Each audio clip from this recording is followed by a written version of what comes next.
สวัสดีครับผมสวัสดีครับสวัสดีครับยินดีต้อนรับเข้าสู่รายการพบหมอ All Win นะครับรายการเพื่อการเสริมสร้างสุขภาพโป๊กเกอร์แห่งมวลมนุษยชาตินะครับแน่นอนว่าร่างกายของเราเนี่ยเมื่อมีแผลก็ต้องไปหาคุณหมอเมื่อมีโรคร้ายก็ต้องไปหาคุณหมอการเล่นโป๊กเกอร์ของทุกคน strategy ของทุกคนเนี่ยผมเชื่อว่าทุกคนก็อาจจะมี weakness อาจจะมีจุดอ่อนในตัวเองวันนี้นะฮะเราก็จะมาช่วยกันเสริมสร้างภูมิคุ้มกันช่วยกันรักษาโรคร้ายเกี่ยวกับการเล่นโป๊กเกอร์ของทุกคนนะครับแล้วก็แน่นอนว่าเรายังอยู่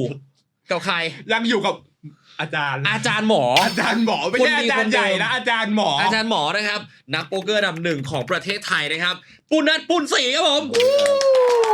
คือมาครั้งเดียวก็จับถ่ายยาวๆเลยนะไม่ให้ไปไหนไม่ให้ไปไหนจับขังไว้ตรงนี้แหละจับถ่ายเป็น EP หนังจีนอ่ะอยู่เป็น EP หนังจีนแบบ trilogy มีแบบแต่ละรายการไงวันนี้ก็คืออีก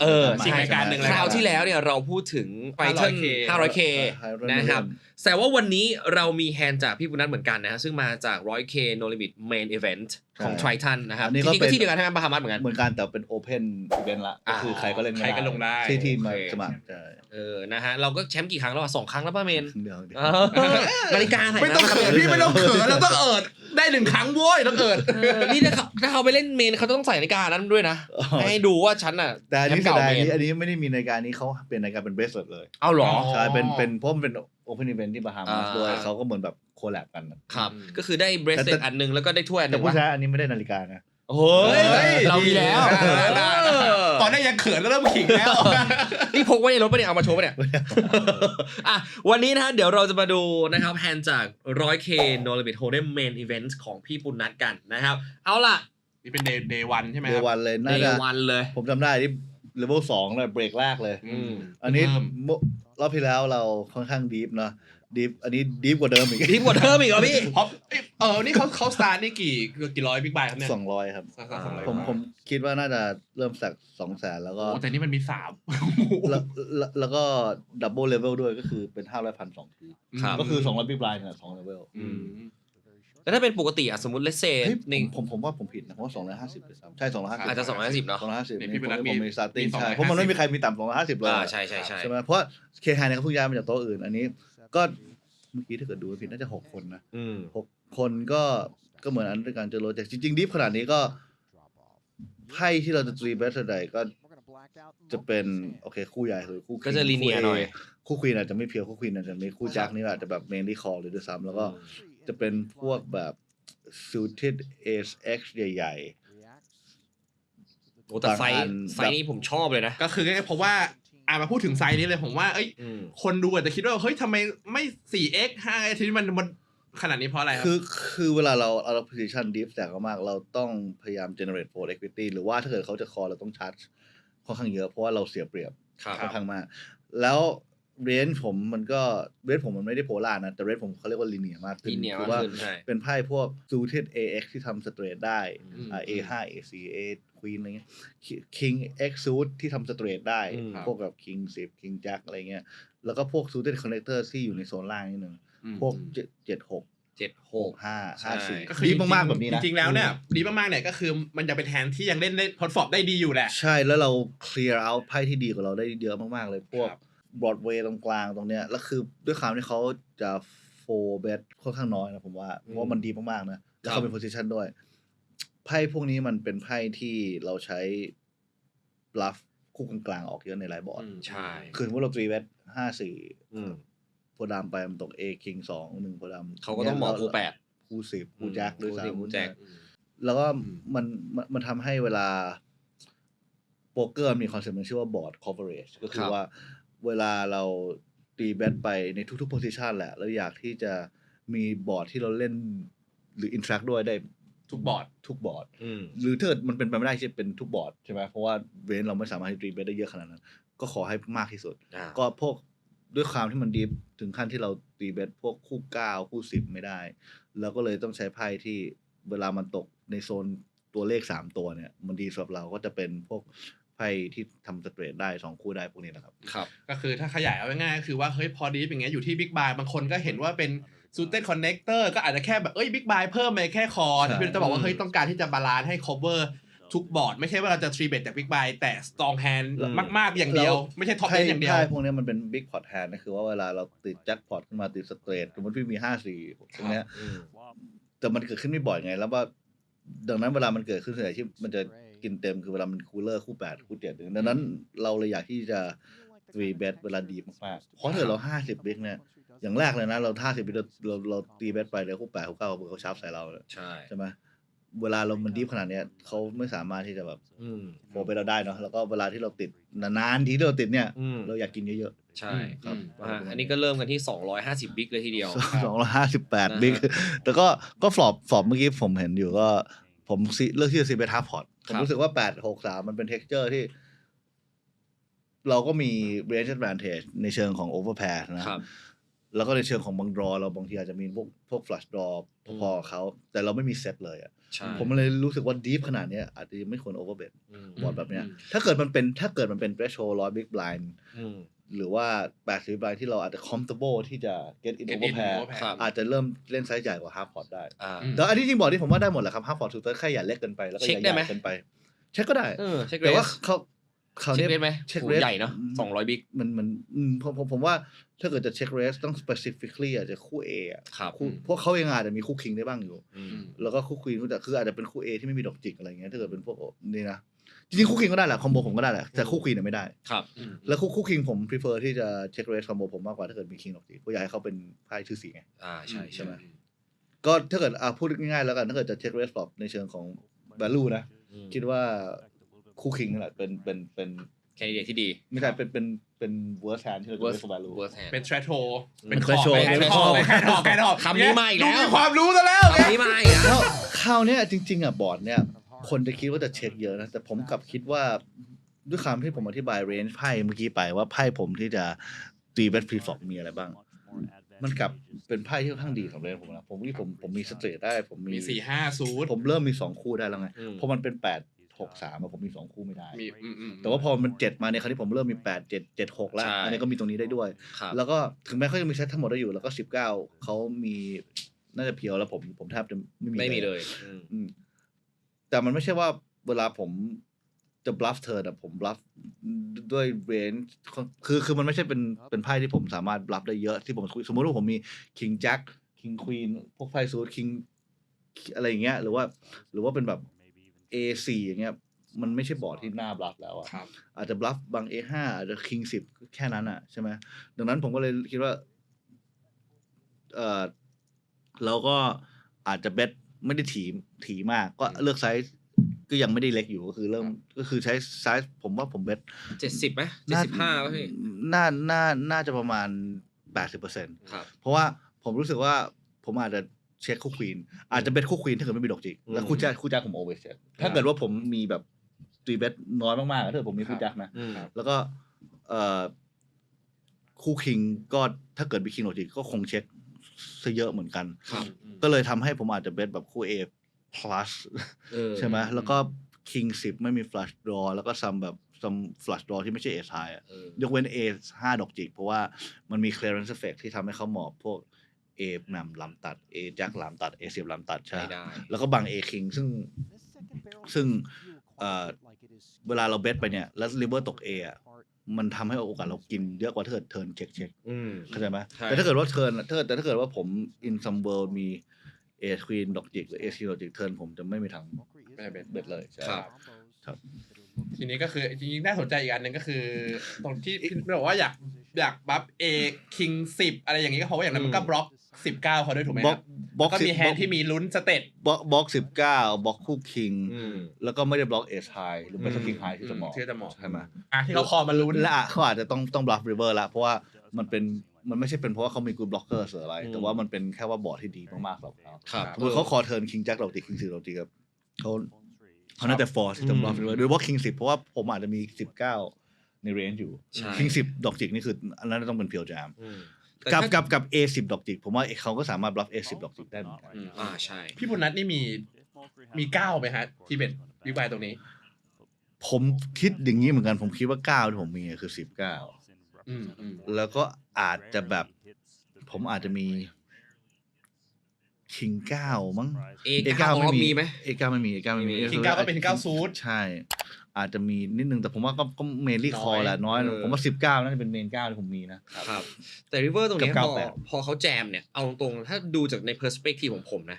มันดูคอยากมากเลยนะกับบอร์ดเนี่ย ใช่ครับเพราะผมว่าเขาสามารถตีน value ได้2 คู่มั้ง two pair set สองคู่เขาน่าจะจำได้6-5น่าจะเป็น worst value hand เขา ก็ จำได้ คือเขาก็ทาร์เก็ตโอเวอร์แพร์ของพี่บุญนัทเลยชัด แต่ ๆเพราะว่า แต่คราวเนี้ยด้วยความที่เขาอ่ะมี bluff ไม่ได้เยอะมากอ่ะ ครับ เขาอาจจะต้องเลือกแฮนด์ที่มีโชว์ดาวมา bluff มันนี่คือสิ่งที่ผมคิด เทิร์น ครับ เทิร์นแฮนด์ที่มีโชว์ดาวมาบลัฟ ใช่ เพราะว่าพี่ เช่นคู่10ครับ อืม เพราะว่าในสปอร์ตเนี่ยเทิร์นเนี่ยเขาแทบจะต้องหมอบ FPS Queen ละยกเว้น S Queen ออกจริงซึ่ง S Queen จริงมันไม่ใช่เป็น good combo ที่จะ bluff มันผมว่านะแต่ผมว่าเขาอาจจะ bluff เพราะเขารู้สึกว่า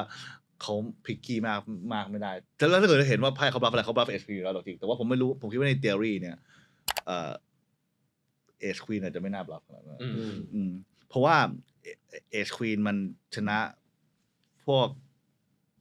คิง10ดอกจิกหรือบางทีพวกแบบคิง10ออฟที่ผมมีแล้วดีไซน์ที่จะกิฟต์อัพอ่ะเพราะ5มันน่ากลัวไงผมอาจจะไม่กิฟต์อัพคิง10ถ้าเกิดว่ามันไม่เป็น5แต่5คราวนี้เขามี9เยอะผมเยอะผมรู้สึกมันมีไอ้ property ตรงนี้ไงผมรู้สึกว่าโอเคเขาอาจจะรับคิงอะไรบ้างพวกคิงไฮฟลัชดรอเขาจะมีได้ใช่ไหมครับ ซัมเอ10ดอกจิกที่เขามีได้ผมเซอร์ไพรส์เขาบลัฟให้เขาแต่ผมรู้สึกว่าถ้าเกิดเขาบลัฟแค่เนี้ยมันน้อยเกินไปเพราะ value range เขามันเยอะมากเขามันมี สองคู่เซต every 2 คู่ every set โอ้คู่9นี่ก็2กี่คอมโบแล้ว6คอมโบอะไรที่ใช่ไหมผมเลยรู้สึกว่าด้วยความที่แบบโหเขามี98วูดิกอะไรนี้นะแล้วก็เลยคิดว่าเขาอาจจะต้องเทิร์นไพ่แบบคู่10หลายแฮนด์อยู่กับคู่แจ็คในถูกบลัฟ ครับ เพราะว่าน่าสนใจมาก แต่ เลเวล เพราะว่าเขาน่าจะรู้ว่าไม่พอ ใช่ เราไว้รู้ไม่พอหรือเปล่า แต่ผมว่าคู่แจ็คเขาน่าจะเช็คแต่ว่าผมคิดว่าเขาอ่ะน่าจะเทิร์นคู่10เป็นทูบลัฟแล้วก็แต่ไม่ได้พูดแหละมันก็ต้องเริ่มสเกลแล้วกำลังคิดว่าbetter to use คู่แจ็คหรือว่า A8 เพราะว่า A8 เช็คแหละ ครับ แล้วเขามี slow play aces ไหม ไม่มีเพราะว่าผมดีฟเกินนะ200 กว่าบิ๊ก แต่ว่าจริงๆอ่ะขนาดผมเอาพูดตรงนะสมมติว่าเราให้คู่10เขาเพียวเลยนะแล้วให้คู่แจ็คเขาครึ่งนึงอ่ะจริงๆผมว่า value combo กับ bluff มันยังสูสีนะผมก็เลยคิดว่าเขาเหตุผลที่เขาอาจจะเลือก bluff แพนเนี้ยเพราะเขารู้สึกว่า value combo เขาเยอะมากเขายิ่งต้อง expand bluffing range แล้วเขาต้องการที่จะให้ผมแบบคอยากเพราะว่าเขาเบ็ดมัน over bet นะมันน่าจะเกินพอร์ตใช่แบบตอนเทิร์นใช่น่าจะเกินพอร์ตครับไม่ถึงตอนเทิร์นหรอไม่ตอนเลเวอร์ตอนที่เขาแจกประมาณ1พี่ SPR 1นิดนิดใช่ไหมถ้าเกิดเธอ1นิดก็นั่นแหละผมรู้ก็เลยเอาง่ายที่พี่แต่มันทับสปอร์ตมากนะผมว่านะin general แล้วแต่ good call นะแล้วเขาเลือกคอมโบนี้ซึ่งเถื่อนว่ะซึ่งผมคิดว่าตอนเทิร์นอ่ะคอผมว่าคนหมอบแต่ตอนริเวอร์อ่ะผมว่ามันแอบฉลาดนะที่เขาบัฟอ่ะไพ่เนี้ยเพราะว่าคอมโบที่ผมจะคอริเวอร์ที่ไม่ใช่แบบ2คู่หรือสเตรทอย่างเงี้ยแบบสมมติเราบอกเนี่ยนะผมมีสเตรทริเวอร์ผมก็จะเช็คนะหรือ2คู่เพราะเหมือนแบบผมไม่ได้มี perceive 9เยอะแต่พอ5มันตกริเวอร์เนี่ยเขาแพ้บลัฟ A5 แล้วไงด้วยอย่างแรกนะและอย่างที่2ก็คือว่าแพ้ A4 แล้วด้วยเขาไม่ได้บล็อกคู่แหม่มที่อาจจะเป็น main part of my folding range แล้วไพ่ผมที่จะหมอบริเวอร์คือคู่เคคู่คิงผมไม่ได้คอทุกครั้งนะแต่ผมจะเลือกคอถ้าเกิดผมไม่มี flush draw สูตรเพราะว่าหลายๆสปอร์ตที่เราเคยคุยโบรกเกอร์กันนะที่ผมเคยบอกทั้งคู่คือว่าไม่ควร bluff flush draw แต่สปอร์ตเนี่ยมันต้อง bluff flush draw เพราะมันไม่มีไพ่ที่มันไม่ใช่ flush draw ถูกไหมมาบัฟต่อเอาแค่แฮนด์ที่มาถึงตรงเนี้ยส่วนมากก็จะเป็นฝัดดอถ้ามันไม่บัฟฝัดดอก็ไม่เหลืออะไรให้บัฟแล้วดังนั้นผมว่าคอมโบเขาอ่ะดีกว่า A ดอกจิกคิงหรือ A หัวใจคิงดอกจิกเยอะเพราะว่าเขาดับเบิลบล็อกไพ่ที่จะคอเขาไงคู่คิงกับคู่ A เนี่ยผมก็เลยคิดว่ามันค่อนข้างที่จะแบบ quite a cool play from him อะแต่ว่าผมคิดนานมากเพราะผมก็คิดว่าผมคิดไม่ออกว่าเขาสามารถบลัฟอะไรได้ผมคิดจริงๆตอนนั้นผมคิดว่าแบบเอชคิงผมไม่แน่ใจจริงๆอ่ะแต่ผมคิดว่ามันอาจจะใช้แต่ว่าสปอร์ต200บิ๊กบาร์พวกนี้มันก็ยังแบบไม่ค่อยได้โซฟขนาดนั้นนะมันก็เป็นพวกแบบ intuition play ซะเยอะด้วยหรือว่ามันเป็นแบบ exploit strategy หรือว่าวิธีที่เขาเลยคิดว่าแบบผมเล่นเรนผมยังไงผมคิดเขาเล่นเรนเขายังไงแล้วผมก็เลยคิดว่าแบบถ้าเกิดว่าเขามี scrap ของ Ace King ใช่ไหมมีคู่แจ็ค sometime คู่10 sometime แล้วก็พวก flush draw ที่มีที่จะ bluff อย่างเงี้ยเจอคนนี้ที่ผมคิดว่าเขา take advantage อ่ะไม่เขาเทคพวกสปอร์ตพวกนี้เฟลคือบางคนอาจจะแบบรู้ต้องรับพวกนี้แต่ว่าไม่ได้รับทุกครั้ง หรือว่าอาจจะแบบไม่กล้า value jam 2 คู่อะไรอย่างเงี้ยผมรู้สึกว่าคนนี้เขา capable of everything อ่ะมากๆมันก็เลยน่าจะเป็นหนึ่งในผู้เล่นที่ผมอาจจะเลือกตัดสินใจคอมากกว่าถ้าเกิดเจอคนอื่นมากกว่า ครับ อธิ ก็ บายอย่างนี้ดีกว่า ง่ายๆว่าพี่วันนั้นอ่านแล้วว่าคนนี้น่ามีรับเพียงพอ ใช่แล้วก็กล้าที่จะเทค มีรับเพียงพอแล้วการก็คือมีรับ take เพียงพอ spot ใช่ เอาง่ายๆคือถ้าพูดง่ายๆแล้วคุณสมมติไปเล่นกับตาสีตาสาบอร์ดนี้มาเนี่ยเขาไม่มีทางจะเทิร์นคู่10หรืออาจจะเอคิงอาจจะเช็คแบ็คคันนั้นก็ต้องแน่นอนว่าถ้าคุณไปเล่นกับแบบโลเซกอะไรเงี้ยอาจจะไม่มีอะไรอย่างนี้ก็ได้อะไรเงี้ย ใช่ ง่ายๆนะครับ คือ River เนี่ยเป็นโอ้โหเรียกว่าสำหรับสเต็กปกติเนี่ยอาจจะเป็น River ที่แบบ under bluff มากๆนะ ผมว่าเอาจริงถ้าเป็นสเต็กที่แบบว่าเจอตาสีตาสาบางทีอาจจะเช็คแบ็ค2 คู่ก็ได้นะอาจจะกลัวอะไรก็แล้วแต่ใช่ซึ่งจริงๆผมรู้สึกว่า2 คู่เขามันก็ติดนะแบบผมรู้สึกว่าอันนี้ผมไม่รู้จริงผมว่าดีมากนะคือ87อ่ะมันค่อนข้างเคลียร์เพราะว่า87 you get call แบบ7665อ่ะแต่แบบ65นี่ผมว่ามันไม่เคลียร์นะใช่ป่ะผมใช่มั้ยมันค่อนข้างที่จะถ้างั้นที่ริเวอร์นี่ผมว่าผมจริงๆเขามีไซส์อื่นป่ะพี่ผมว่าไม่มีแล้วถ้างั้นผมว่ามีผมเห็นด้วยกับ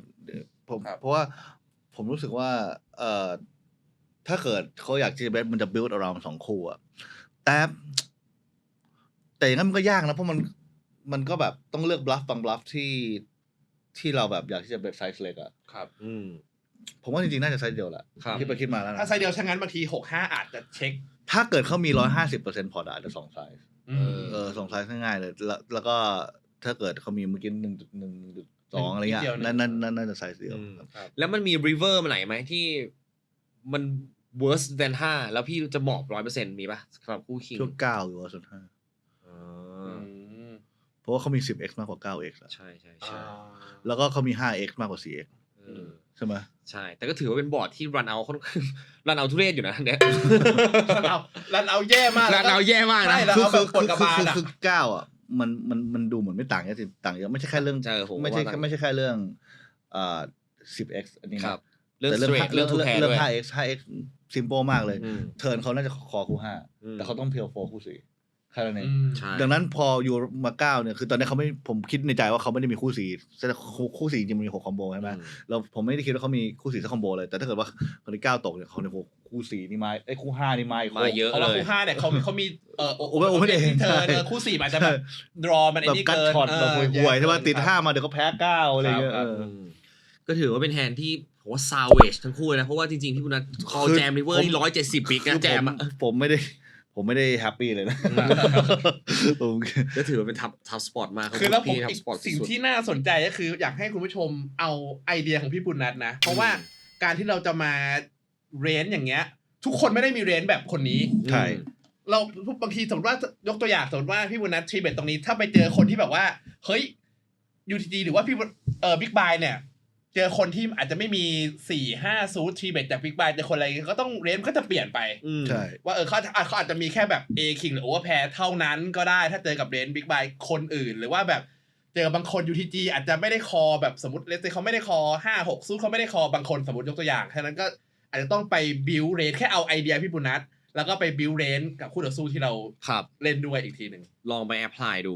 นะครับจริงๆผมว่าแฮนด์เนมน่าสนใจเรื่องของ perceive range นะเพราะว่าการที่เคฮานโมควีตัดสินใจที่จะ call ที่ turn ผมว่าก็ interesting มากนะคือ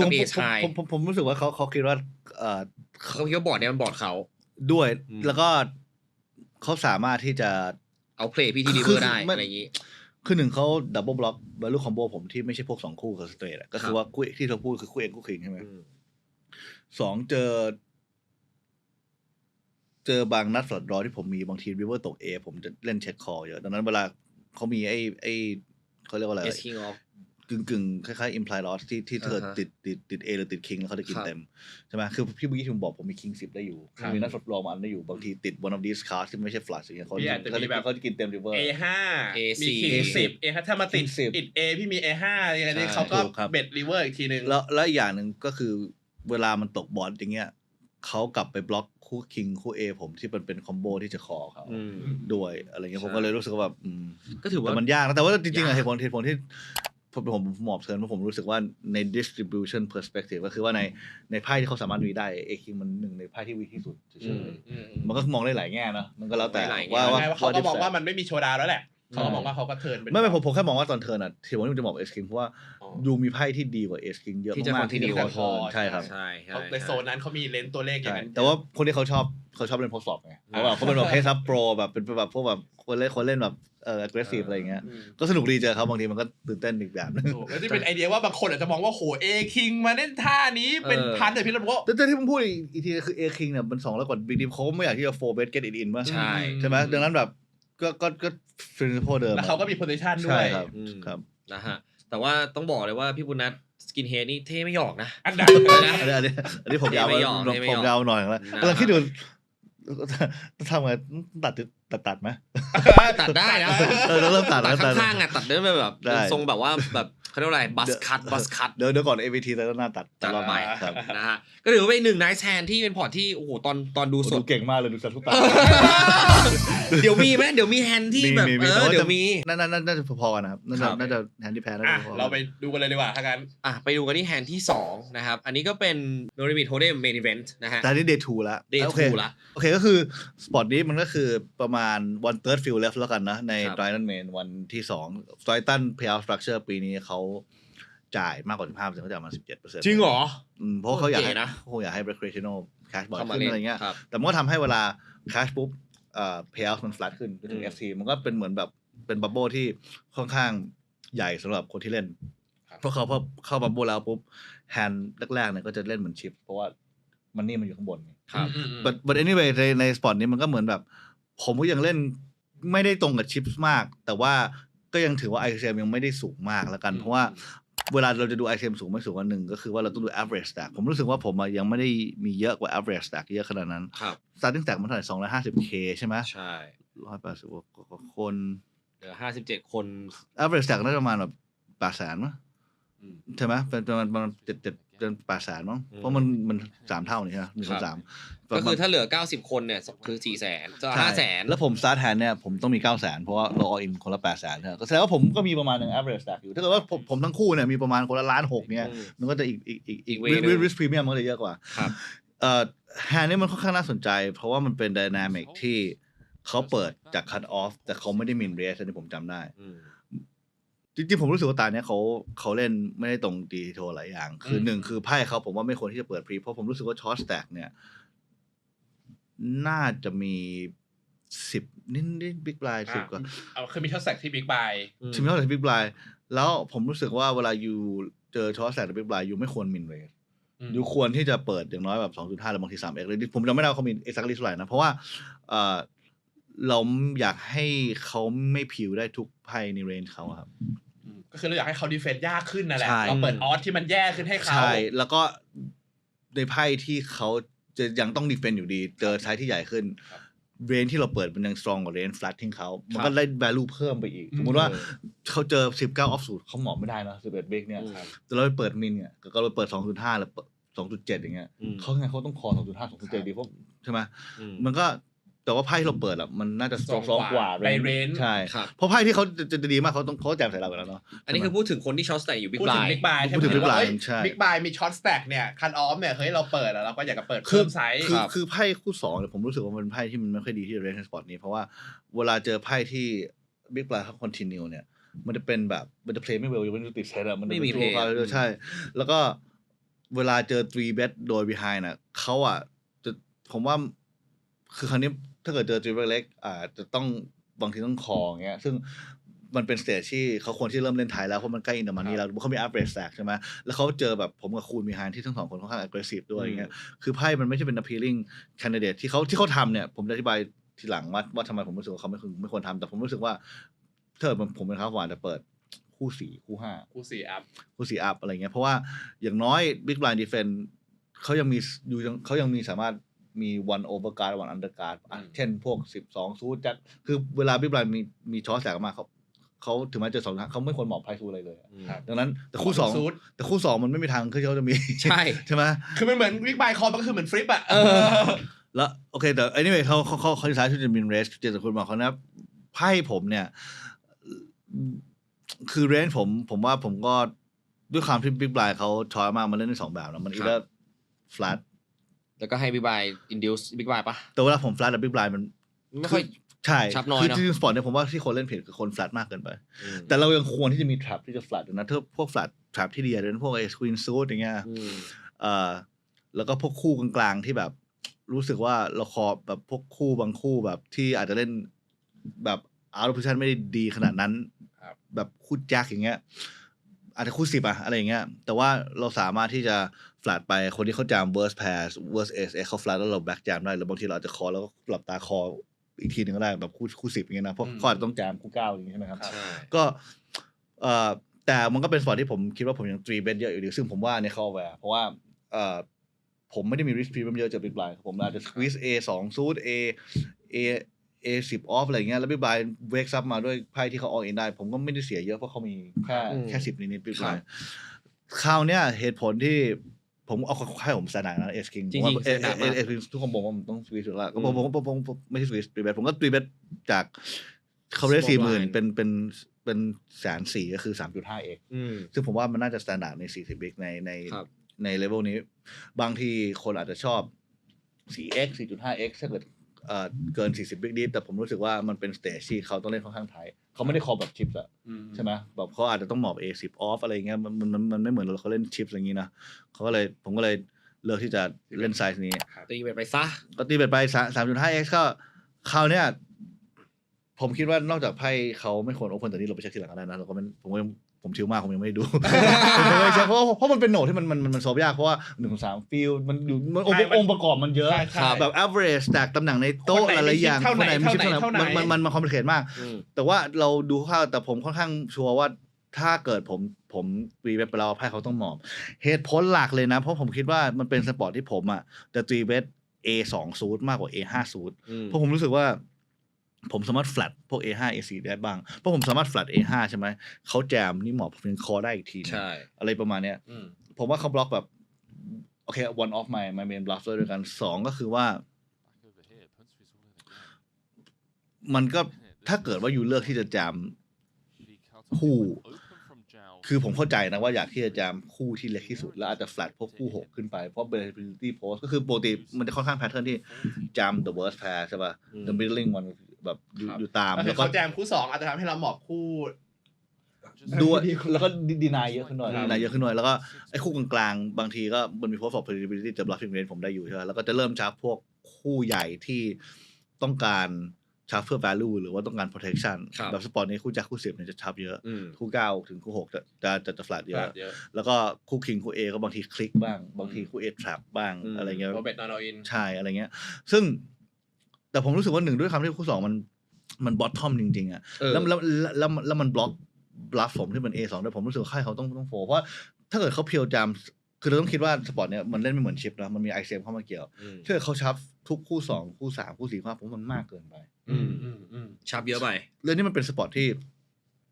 A5 A4 มันคอได้มากกว่า A3 A2 อ่ะเพราะ playability มันดีกว่าใช่ไหมเพราะผมเองก็ไม่ได้สามารถตีไปได้ทุกครั้งเหมือนกันมันก็ต้องเป็นที่ผมบอกโป๊กเกอร์มันเกม mixed frequency ผมรู้สึกว่าเป็นเขานะผมหมอบคู่2คู่3แต่ผมไม่เปิดด้วยซ้ำอ่ะแล้วก็ผมอาจจะชับคู่4คู่5ถ้าเขาชับคู่4คู่5ผมพอเข้าใจมากกว่านี้ใช่แต่ว่าผมเข้าใจแหละเพราะเขาเปิดมาแล้วเนาะเพราะเป็นเราไม่เปิดไงแต่เขาเปิดไปแล้วเขาคิดว่าอันนี้มันก็เล็กแล้วก็ผมว่าเจอผมด้วยแล้วเขาคิดว่าผมอาจจะ table image ตอนนั้นพี่เป็นยังไง aggressive คือ in fairness สำหรับเขานะคือผมเป็นคนที่ฟีดแบ็กค่อนข้างเยอะแล้วก็ถึงแม้ว่าบางคนถ้าเกิดใกล้ๆอินเดอร์มันนี่บางทีเขาเล่นเสียคือผมยิ่งอาจจะ exert pressure มากกว่าเดิมเขาอาจจะคิดว่า1ผม over bluff ดังนั้นถ้าเกิดผม over bluff อ่ะการที่เขาที่จะ over re bluff อ่ะมันก็ make sense มันก็เรียกว่าบาลานซ์กันปรับตัวตามกันมันก็มันอาจจะดูอธิบายยังไงผมไม่ได้คริติไซส์เลยนะผมคิดว่าในเทิร์I'm in his shoes แต่ผมเล่นแบบนี้แต่ว่ามันมีหลายแฟกเตอร์ในเรื่องของแบบ stage of the tournament สไตล์การเล่นของผมหรือว่า tendency ผมด้วยที่ทำให้เขาเล่นอีกแบบหนึ่งซึ่งแล้วก็มันก็น่าสนใจที่เราก็เห็นว่าโปรระดับโลกแบบเวลาเขาปรับตัวเจอโปรเอเชียบางคนเขาปรับตัวไงเพราะตลอดชีวิตเราปรับตามเขานะอันนี้เหมือนเขาเริ่มปรับใช่ครับหรือเขาหมั่นพี่หรอเขาหมั่นอะไรพี่หรออาจจะนิดนึงอาจจะแบบเฮ้ยทำไมมัน ตีเบสตลอดเลยนะมันจะมีได้ยังไง พุนนาดพุนสีอดีตแชมป์เมนเดี๋ยวเจอกูหน่อยแล้วเขาเจอเอจักออฟด้วยเราบัฟเขาด้วยไงใช่อันนี้คือหลังจากนั้นใช่ไหมไปดูคลิปย้อนหลัง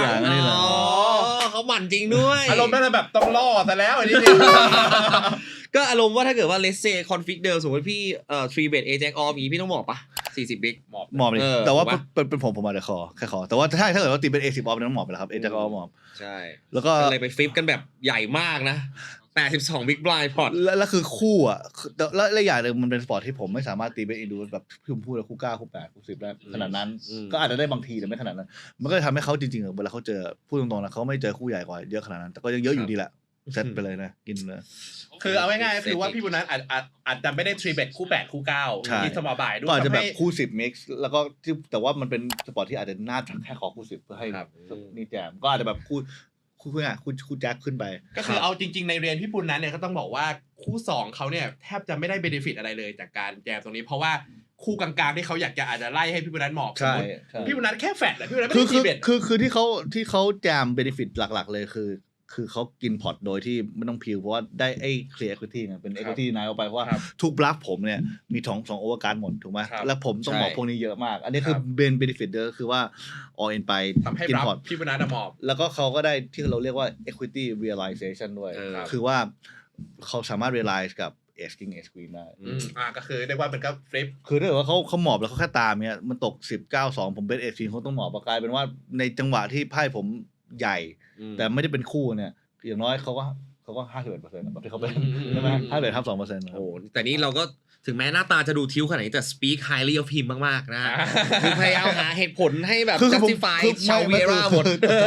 ตลอด career ผมในไททันผมท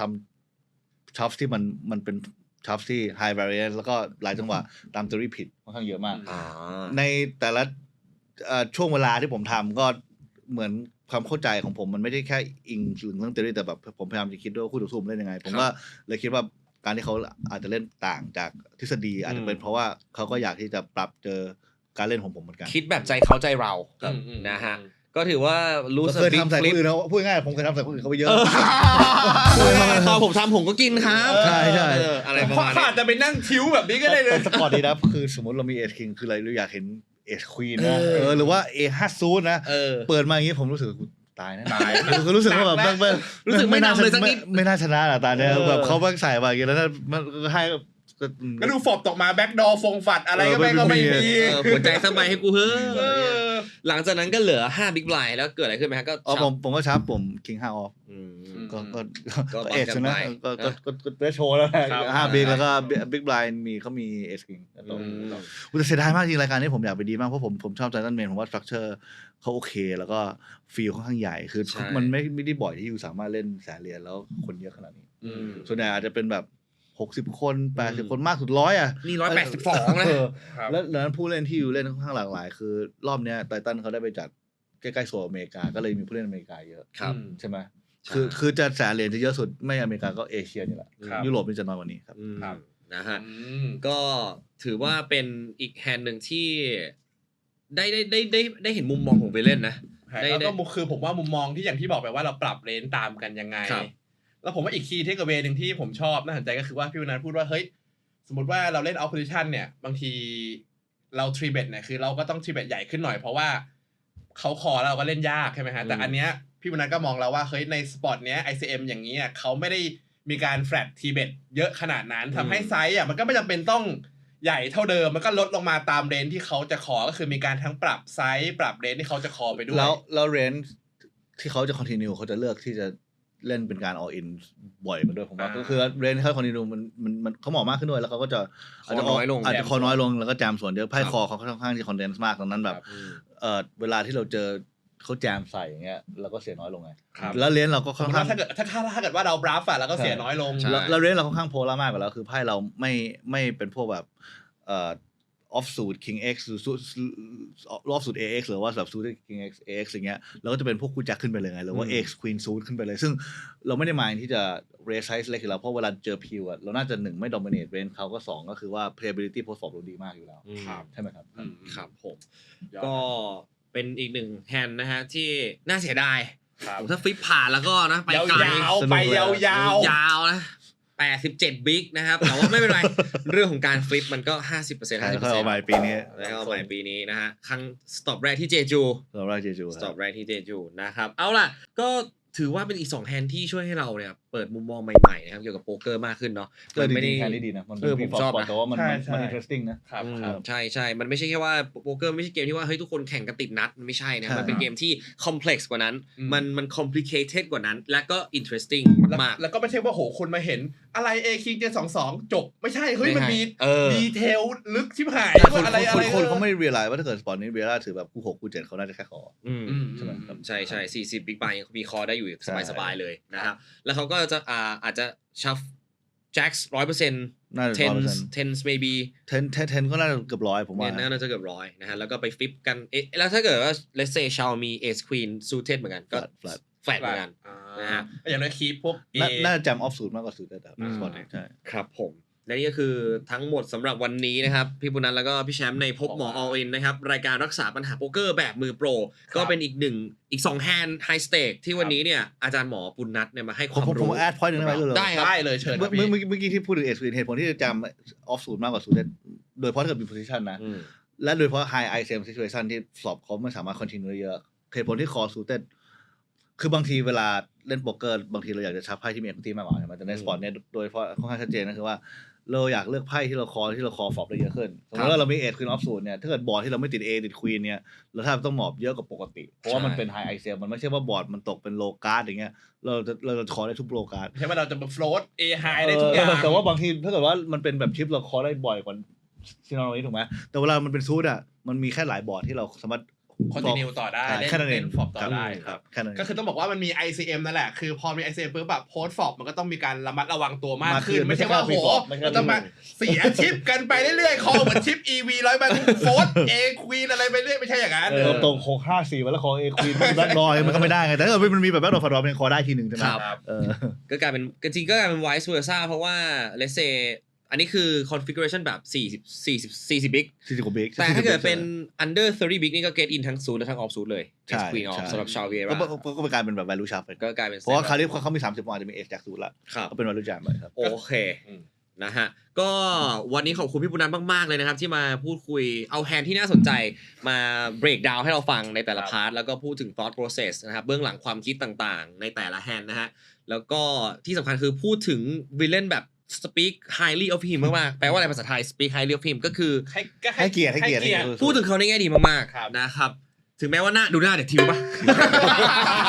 สูตร ตอนนั้นร้อนนะพี่อ่านตอนนั้นร้อนขนาดไหนตอนนั้นร้อนขนาดไหน ร้อนมากนี่ร้อนเกือบโอเคไม่ถึงสูตรแล้วกันเพราะมันก็ยังเพราะมันก็มีหลายสถานการณ์ที่เราอาจจะเที่ยวกว่านี้นะแต่ว่าหนึ่งในร้อนที่สุดปีนี้แล้วกันนะแค่ปีนี้ นะฮะนี่ขนาดเพิ่งไปบวชมาคิ้วยังไม่ขึ้นเลยแต่เขาบวชคิ้วได้แล้วอ่ะคือคิ้วข ป นาก ด ติหน้าไม่ถึงขนาดนี้ปกติไม่ออกอาการขนาดนี้ ใช่ อันนี้ก็คือไม่ได้ออกอาการแต่ก็คือแบบดูรู้ว่า ดูว่าร้อนอ่ะ อันนี้ผมว่าก็ถือว่าไม่ออกอาการแหละแต่ว่าเรารู้จักกันเรารู้จักกันแล้วรู้แล้วว่า เดินออกแบบแดดดี้พาไปกินข้าวเลยมันคงอยากให้ใจเย็นลงมันยืนรอรับเลย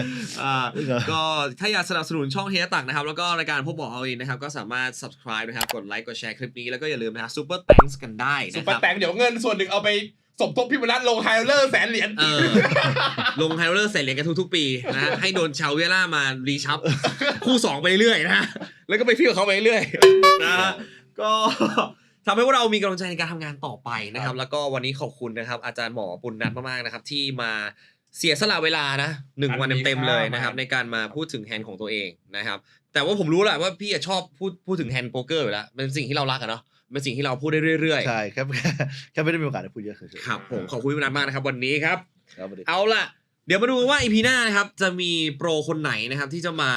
พูดคุยกับจบด้วยชาวเวียร่าอีกแล้วเห็นไหมหรือต้องเชิญมาแล้วจริงๆคนนี้ต้องเชิญมาแล้วจริงๆหรือเปล่า เขาไหม